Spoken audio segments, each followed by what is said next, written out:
Here we have the amazingly secure garage door, complete with vice grip locks, and good old vice grip spring holder, and the other vice grip all the way over there, you can see it, and the fiberglass door with holes in it that is falling apart, that is going to be coming out today.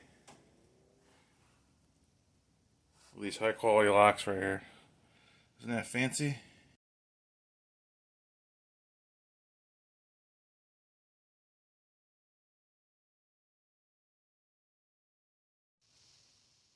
And finally, I got a proper garage door. No vice grips here.